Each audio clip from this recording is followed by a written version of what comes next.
एक बार की बात है, एक छोटे से गांव में एक बुद्धिमान बूढ़ा साधु रहता था। उसकी बुद्धिमानी और हास्य भावना के कारण उसे दूर दूर तक जाना जाता था। एक दिन एक युवा और उत्साही छात्र जिसका नाम सैम था, उसने मास्टर के पास जाकर कहा, मास्टर, मैं खुशी और सफलता का रहस्य जानना चाहता हूं, कृपया मुझे सिखाएं। दैम मास्टर सिटू ने आंखों में चमक के साथ सैम की ओर देखा और कहा, ठीक है युवा, लेकिन पहले तुम्हें एक सरल काम करना होगा। बाजार जाओ और सबसे बड़ी रसदार तरबूज खरीदो जो तुम पा सको।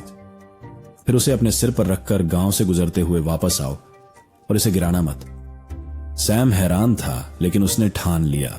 वह बाजार गया और एक विशाल तरबूज खरीदा। उसे सिर पर संतुलित करके वह गांव से होकर अत्यंत ध्यान से चला। उसके गुजरते समय लोग हंसे बिना नहीं रह सके और उसे उत्साहित करने लगे। कुछ ने तो तालियां बजाईं और मजाकिया चेहरे बनाए। अंत में उबड़ खाबड़ यात्रा के बाद सैम मास्टर सिटू की झोपड़ी तक पहुंच गया। तरबूज सुरक्षित था और सैम को राहत मिली।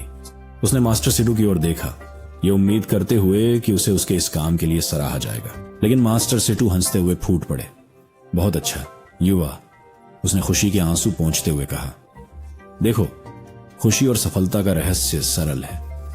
जैसे उस तरबूज को सिर पर लेकर चलना, वैसे ही जीवन भी चुनौतियों और अप्रत्याशित मोड़ों से भरा होता है। लेकिन अगर तुम इनका सामना दिल से और मजाकिया स्वर के साथ करोगे तो तुम्हें सबसे कठिन क्षणों में भी खुशी मिलेगी।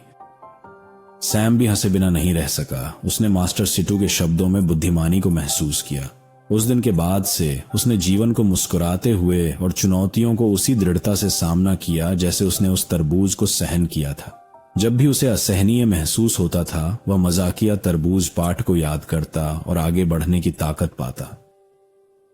देखो, जीवन में, तुम्हारे जीवन में चुनौतियों को हास्य की भावना के साथ गले लगाओ और तुम्हें लगेगा कि जीवन की यात्रा एक हास्य और सफलता से भरी रोमांचक यात्रा बन जाएगी। दृढ़ रहो, लेकिन खुद को इतना गंभीरता से मत लो। और जब भी तुम उदास या पराजित महसूस करो, एक बार आपके साथ हुई कोई मजेदार घटना याद करें। यह है dare to do motivation stories. देख